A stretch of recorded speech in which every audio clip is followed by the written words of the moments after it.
Hey guys, it's Matt. Have you ever heard of this famous work of literature called The Pilgrim's Progress by John Bunyan, 1679?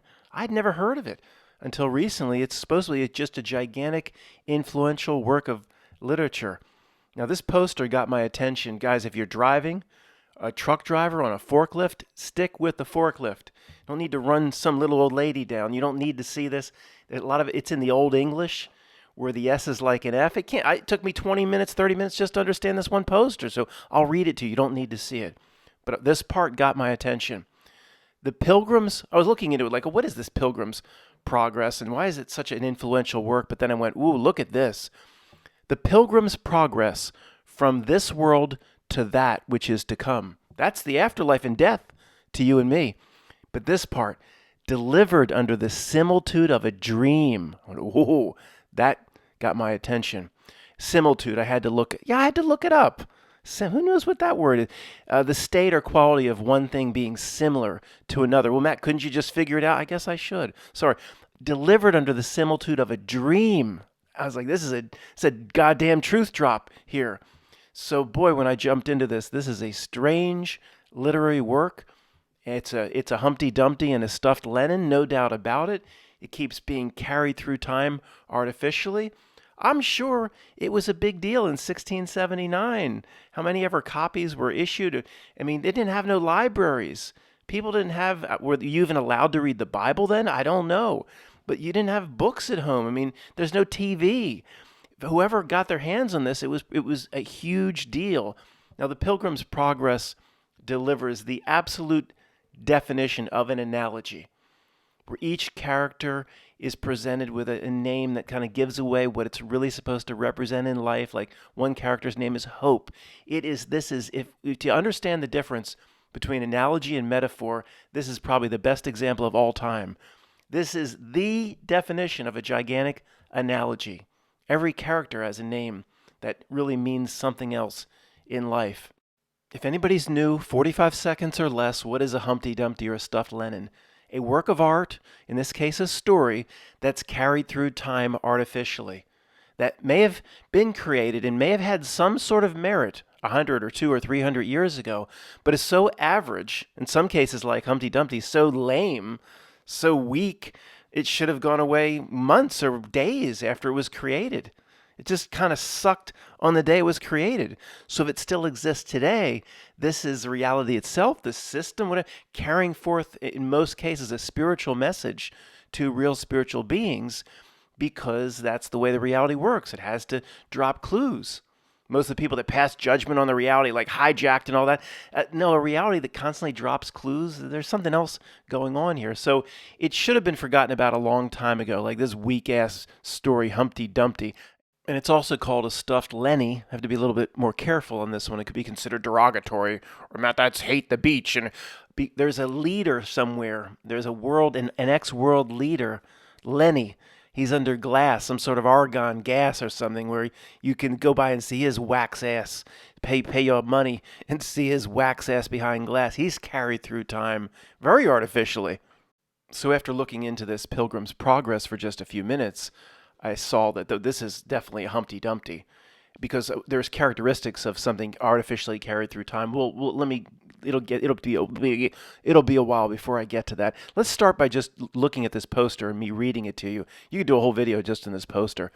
The Pilgrim's Progress from this world to that which is to come, delivered under the similitude of a dream, wherein is discovered the manner of his setting out, his dangerous journey, and safe arrival at the desired country.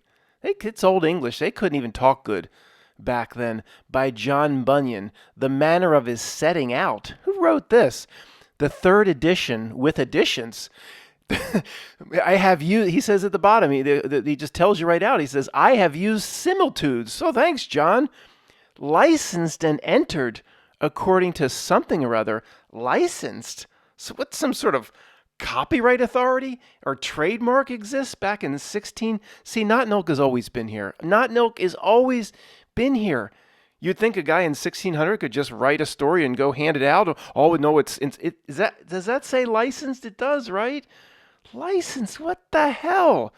And then did not know ever, is there ever a point in history where it just left people alone? London, printed for Nath, Ponder, at the Peacock, in the Poultry near Cornhill. You guys know where that is? I know. I'll meet you. I tell you what, everybody listening to this out of my words coming out of my mouth, I'll meet you tonight at the Poultry near Cornhill. Be there. The Pilgrim's Progress from this world to that which is to come is a 1678 Christian allegory written by John Bunyan.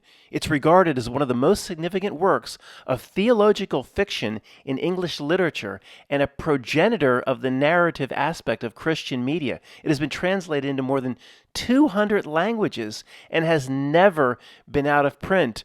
It appeared in Dutch in 1681, in German in 1703, okay, Swedish, 17, whatever. The first North American edition was issued 1681. It has also been cited as the first novel written in English. How did I just come across this a few weeks ago? The first novel written in English?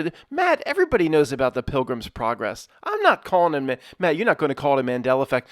No, unlike some people that if they've never heard of it, oh, it's got to be a Mandela effect. Oh, I never heard of that, so it has to be a reality shift. I just never heard of it. I don't know. It doesn't seem that I read part of it. We'll read part of it together. That's why I call it a stuffed Leonard or Humpty Dumpty. It's not that good. It should have been forgotten about. I'm sure it was great at the time. Again, people didn't have much to read. They didn't have nothing. If they got their hands on this, it's like seeing Star Wars for the first time in 1977 times a million. I'm sure it was incredible, but it wouldn't have survived into the late 1700s and in mid 1800s when the great writers were, you couldn't just go get Shakespeare out of the library, even if Shakespeare existed at this time. You had to go clear fields, whatever. Okay, look here. There is no book in English apart from the Bible, quote, to equal Bunyan's masterpiece for the range of its readership or the influence on writers, such as blah, blah, blah. It influenced everybody. Dickens, Bernard Shaw, Mark Twain. It had influence, but I never heard of it. No, I'm not saying it's a Mandela effect. I'm not one of those people. I never heard of it. That Brady Bunch special? Oh, I would have seen it. It's got to be a Mandela effect. No, I don't do that. All right, guys, let me use a different program. Maybe I sound a little different to go through this quickly. The first part, the entire book is presented as a dream sequence. Again, that's what we're going to talk about. That's what initially got my attention. Narrated by an omniscient narrator. I had to look that up. Omniscient means like all-knowing, can see around all corners. You didn't know that? No, I didn't know that. Yeah, just sitting here in this bedroom knowing everything. I had to look that one up. The allegory's protagonist, his name is Christian. Oh, we're going to be a more obvious metaphor. Okay.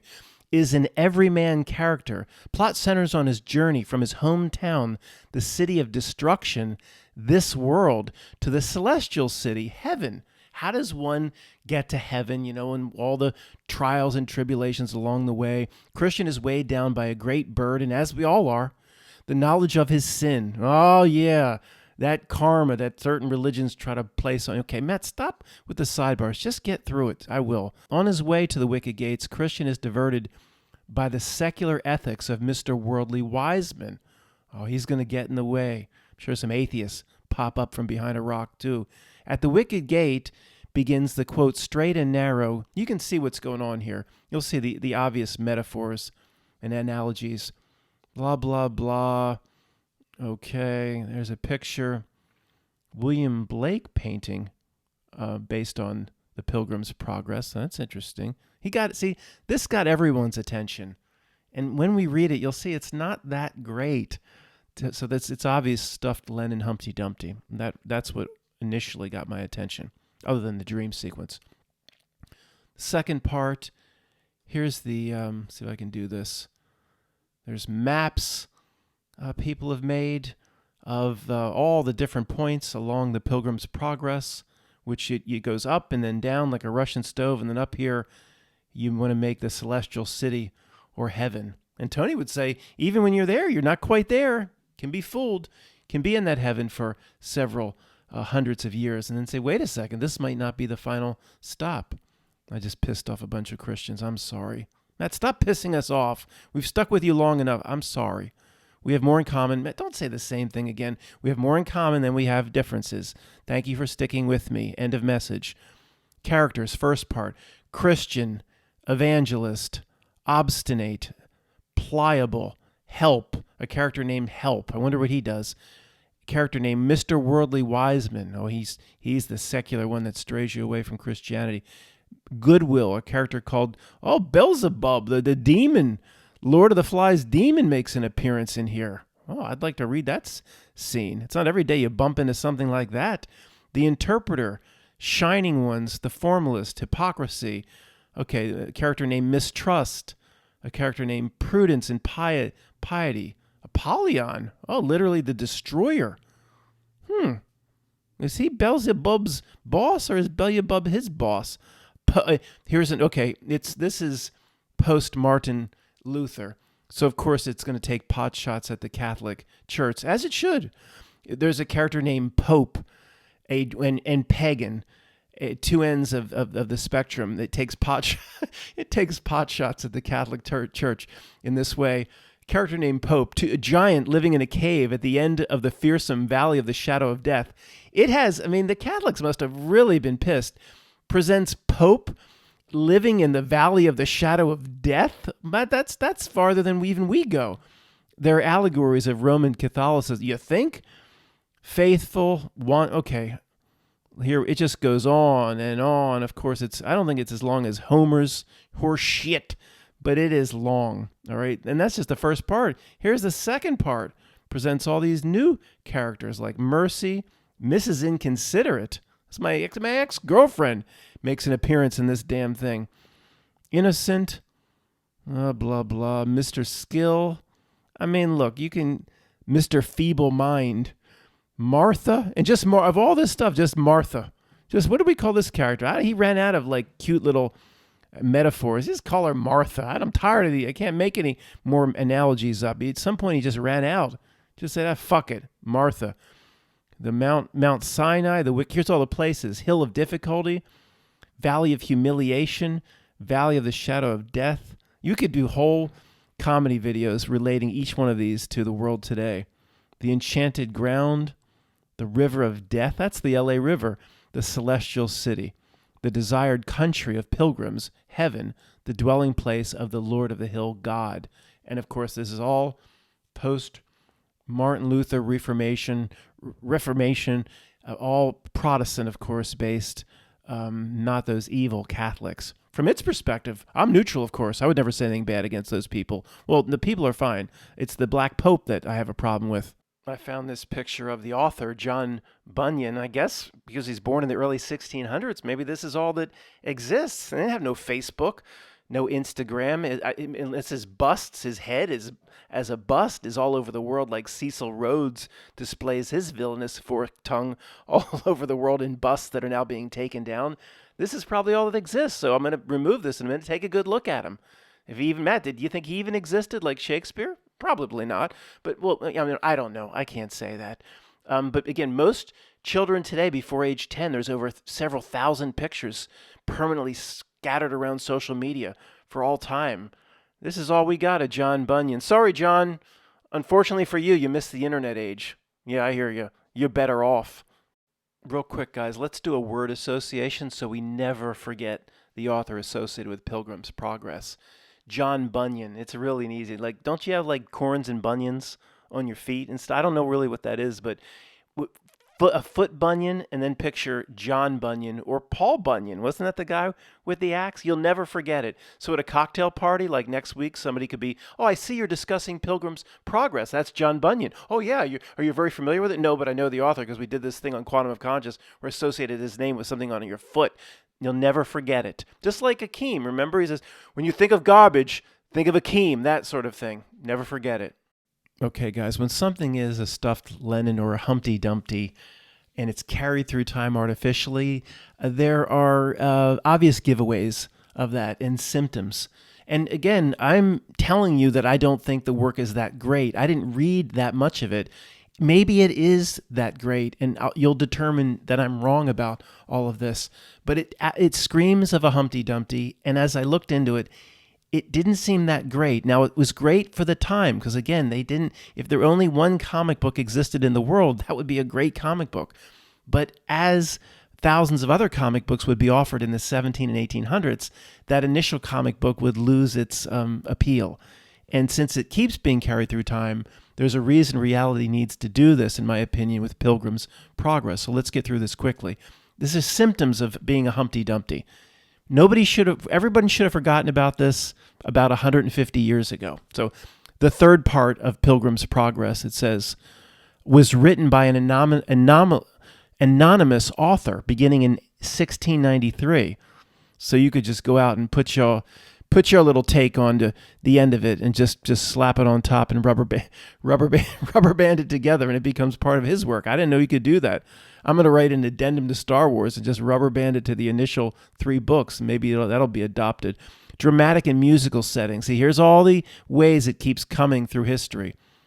Ralph Vaughan Williams. By the way, I discovered this quite recently. Ralph Vaughan Williams, the violin concerto or whatever called, The Lark Ascending. My goodness, that, let's just say, moved me. We'll talk about a symptom of real spiritual beings is moved by music, in my opinion. We'll do a whole video on that.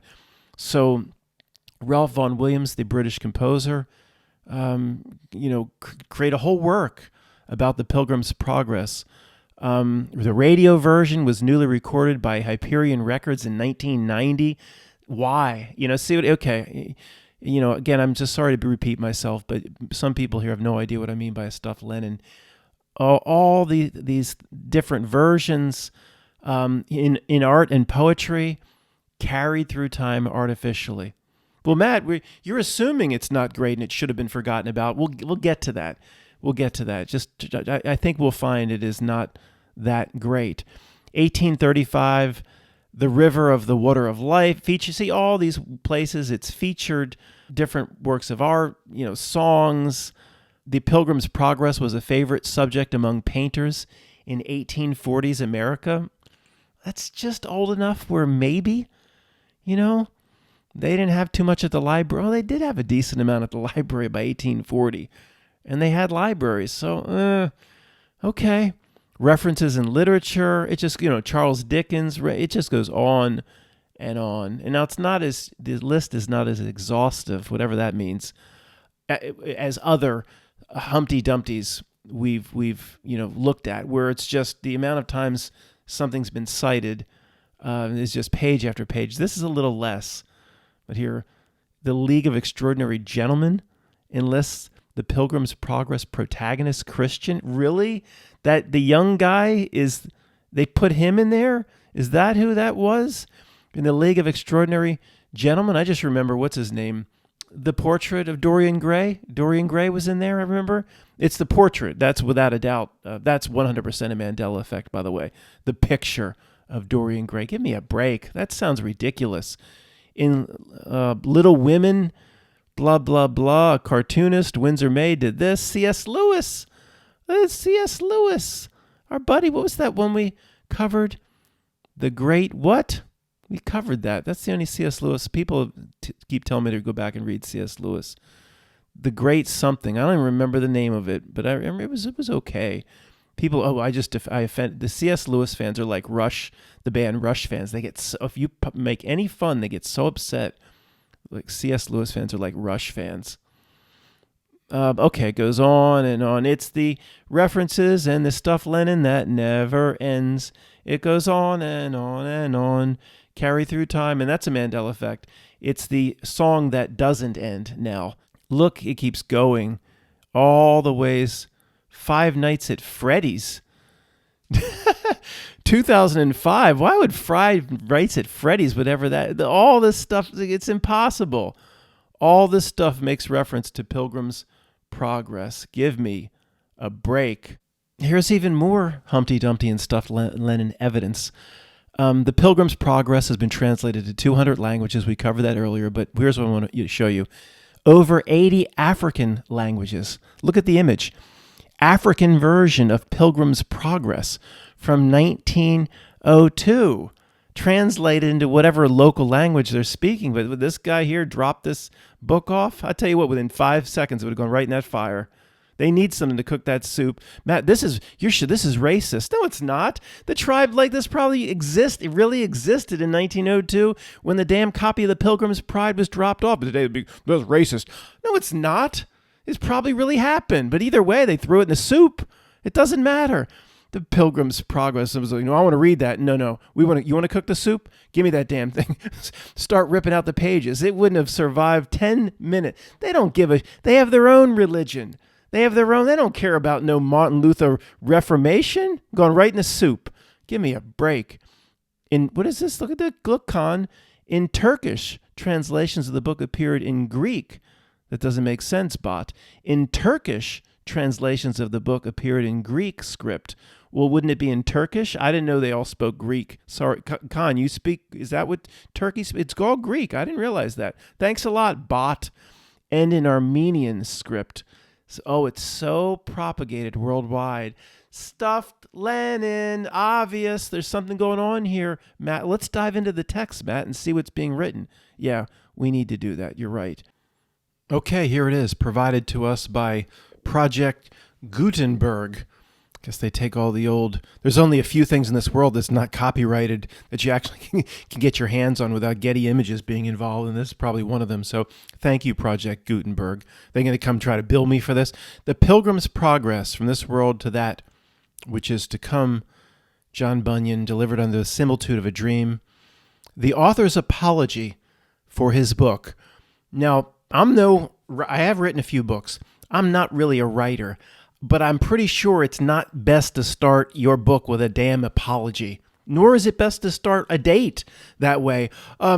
Susan, thank you for going out with me. I want to apologize to you that I'm not typically as good as you typically go out with. I'm a little ugly. My car sucks. You don't start a date with a damn apology. You don't start a book with an apology. Well, it's just a few sentences, and maybe it's a joke. Let's see. When at the first I took my pen in hand, thus for to write, I did not understand. Oh no, this sort of Chaucer horse shit. That I at all should make a little book, in such a mode, nay, I had undertook to make another, which when almost done, before I was aware, I this begun. See, it ain't that great, folks. I hope the whole book's not in this lame second grade iambic pentameter, lame-ass, broke-ass rhyming.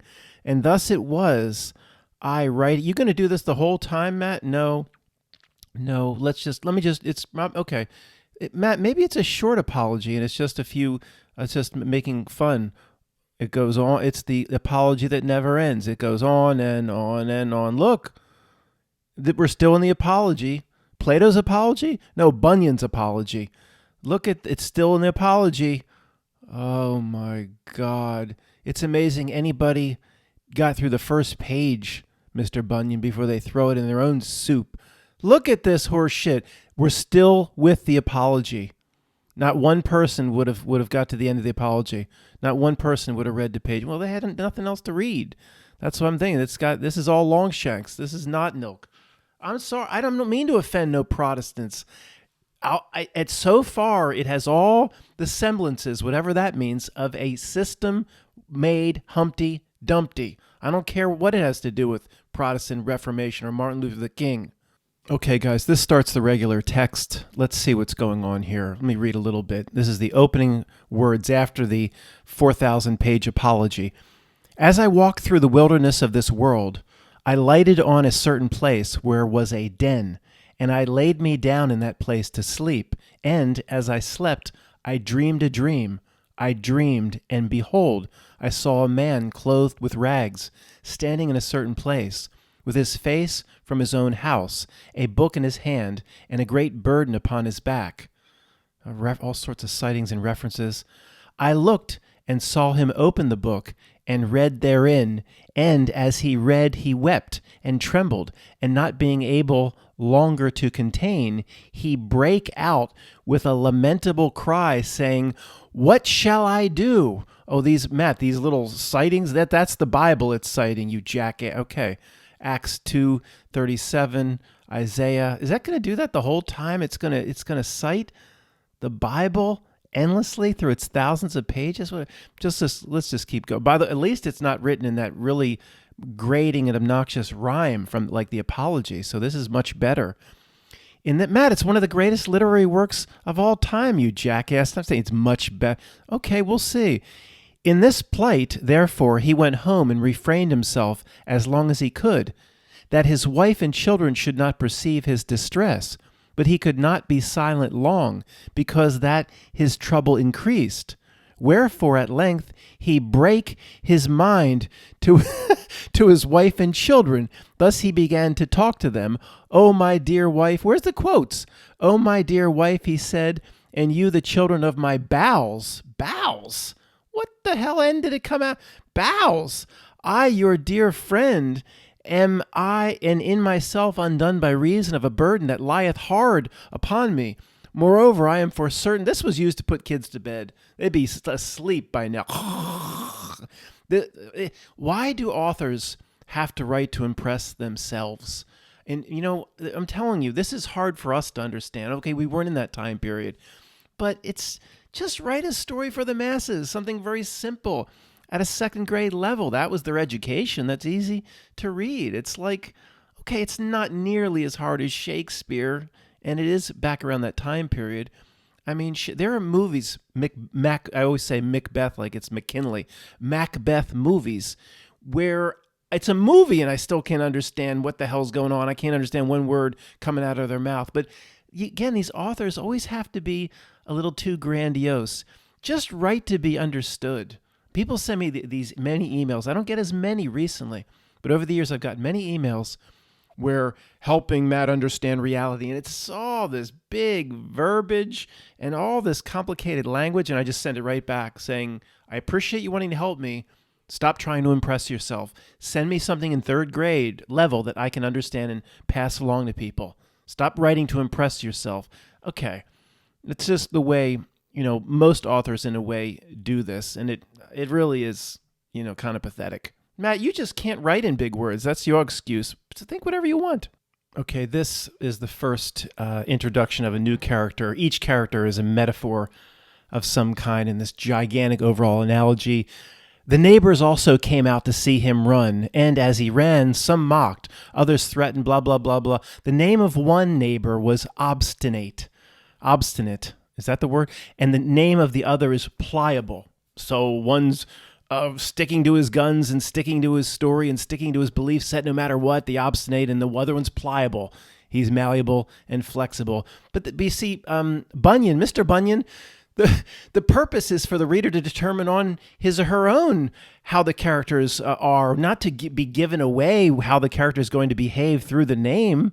I mean, I met a woman on the street, her name, whore. I mean, I'd like to determine the nature of the person myself. That's the point of writing, not to give it away the damn name, but maybe that's what they did in the 1600s.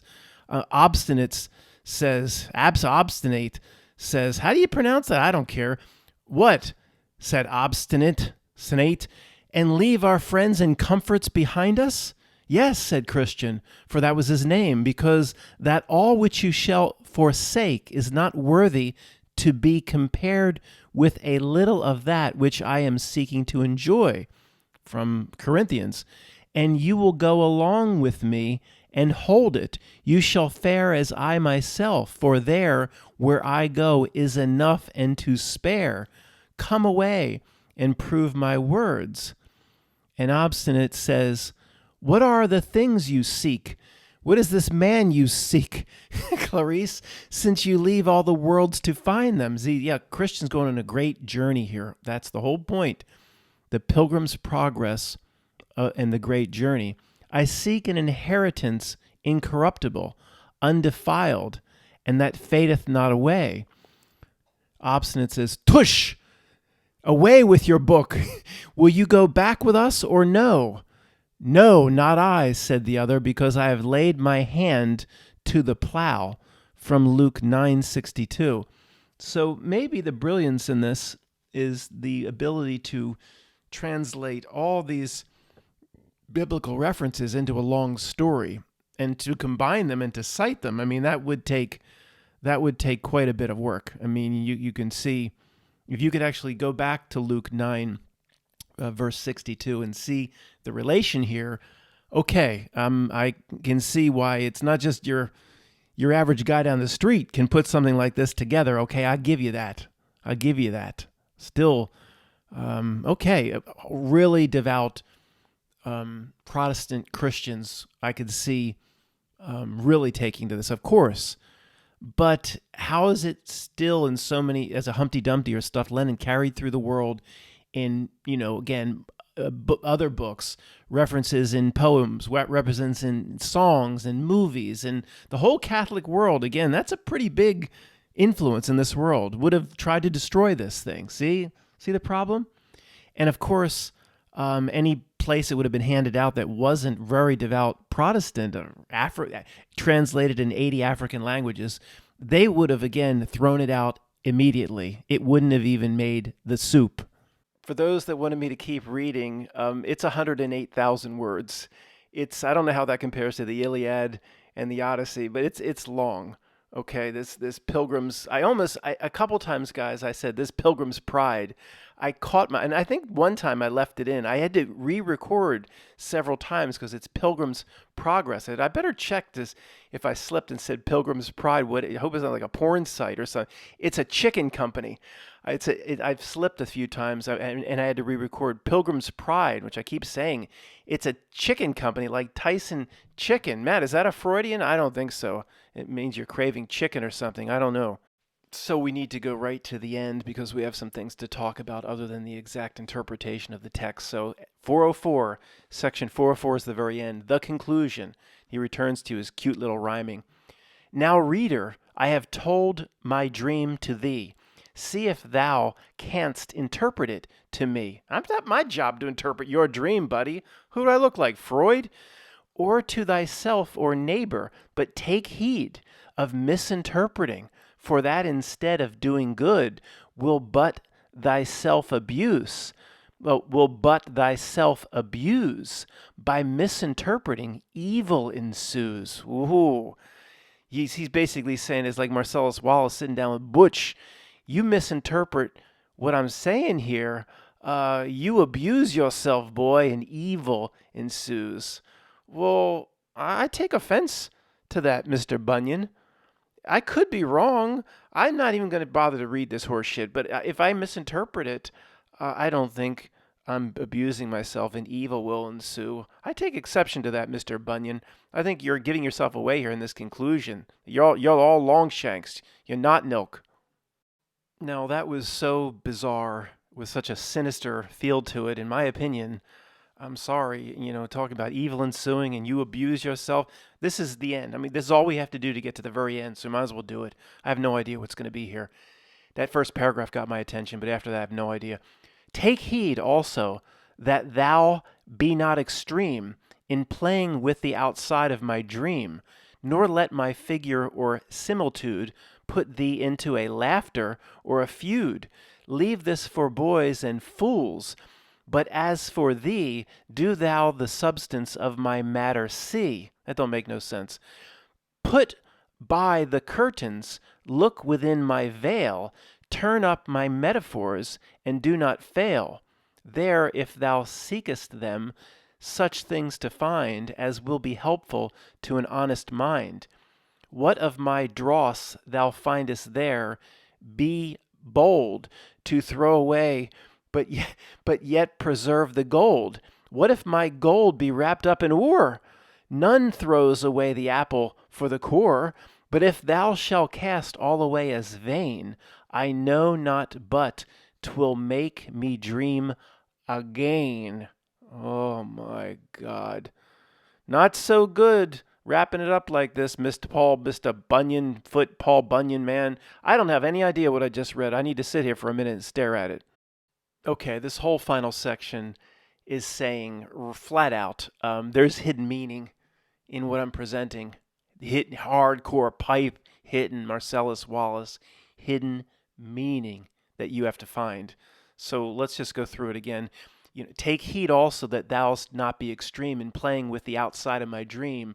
All this frivolity, coming across Mr. Obstinate, and all this stuff is, don't play with don't play with the little nice, all this bullshit. He basically says I've scattered throughout Don't play with the outside of it. Don't You better look at the core of it. He's saying, you better look at my hardcore pipe hitting message, nor let my figure or similitude put thee into a laughter or a feud. Again, if you think, oh, the parts are funny, but that's not the point, he's saying. Or if you're going to fight about certain sections with your friends, that's not the point either. Leave that for boys and fools. But as for thee, do thou the substance of my matter see.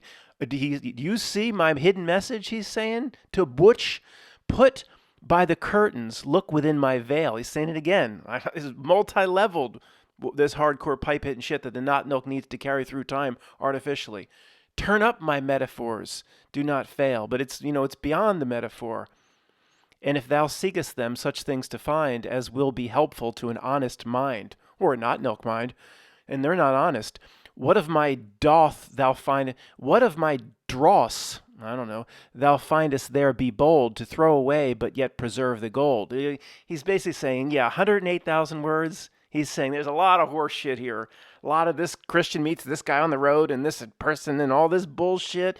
And Beelzebul flings his arrows. There's a section where Beelzebul flings his arrows down, and all this is fluff. You better get to the little point that's most important. Keeps emphasizing that. Here it is again. What if my gold be wrapped up in ore? A little fleck of gold in all my bullshit that I presented here.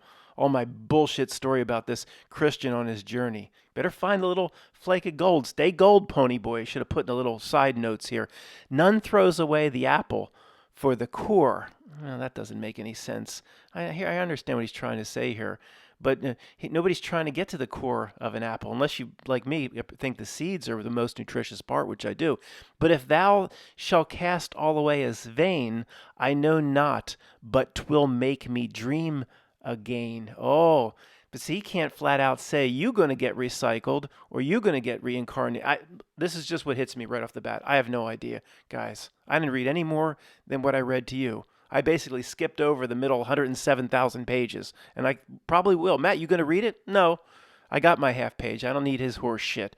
But he's not going to say if it's about, let's say it is, if you get this wrong, you're going to do the Saturn Moon Matrix or recycle or all that horse shit.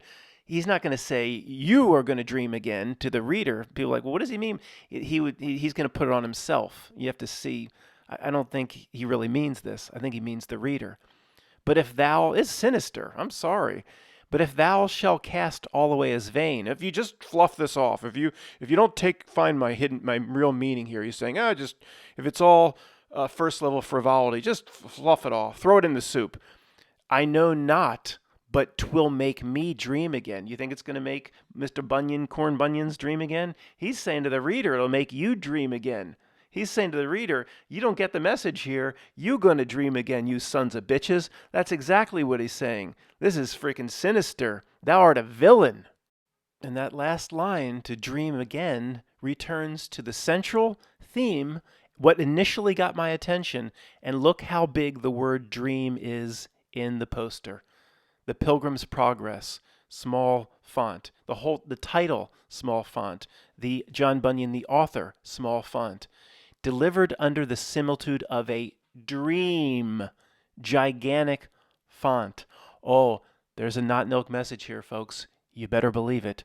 It would be great if somebody listening would dive into this, or you've read it before, but you're going to read it again with, quote, new eyes. There's so many smart people here. I have no time to do it. I have I don't want to. I have my half page. But if you've read it before, or you're interested in this, there's so many smart people here. I would be interested if you find that third level meaning.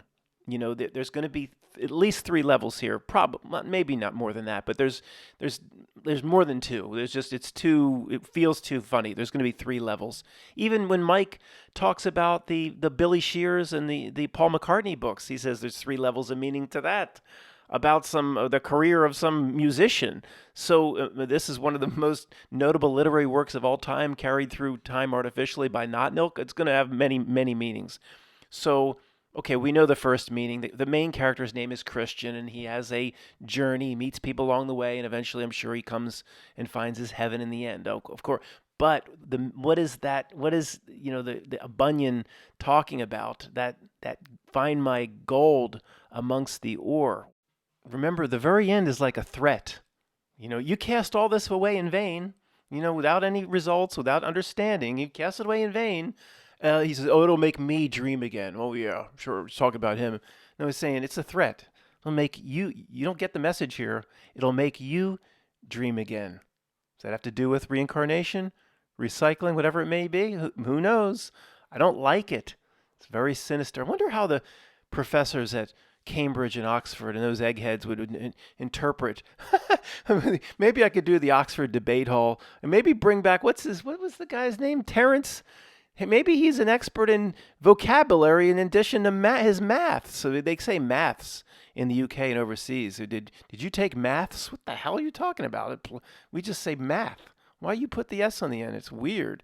But is Terrence Howard, is he an expert on this as well? Oh, somebody like in the comments was getting on me like almost like, Matt, it's almost bullying where you're going, what? Wait a second. We're talking about a system that I call not milk that has put billions of people into hardcore suffering, and its minions of that system deserve a break. Did somebody really imply that from my little microphone here I could bully the 80 billion pound gorilla in the room called not milk and its minions and whatever?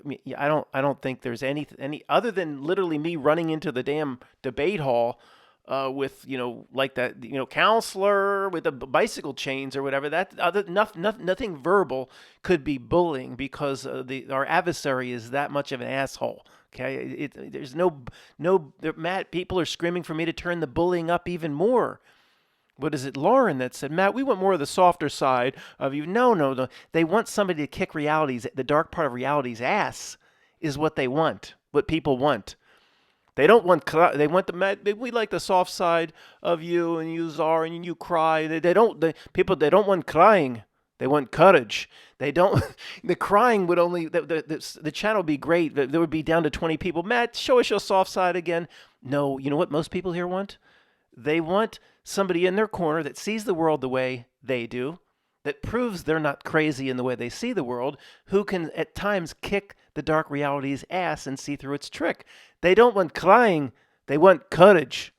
And here we are again looking at potentially the number one Humpty Dumpty stuffed Lenny concept of all time from the reality's perspective, the message and theme. It has to continuously run through everything. The dream. Here we are again. The dream. Romeo and Juliet. I dreamed a dream last night. What was yours? That dreamers do lie. Blossom dearie. A dream another dream for me. I want to row your boat. Merrily, merrily, merrily, merrily. Life is but a dream. It goes on and on and on with this subtle reminder that you have the dream experience at night, which to me, it is just nonsense. Absolute. My dream life is, people speculate, maybe for you it's a real place and that's where you really are. For me, it's just nonsense. It's not the real world. Every dream is just take a bite of a sandwich, then miss a math test, then go outside and roll around in the flowers, then fall out of the space shuttle. I mean, it's my dream world is nonsense. It's not just created from the parts of me that I know here. There's too much detail. We'll talk about it some other time. But then this level up is nonsense too.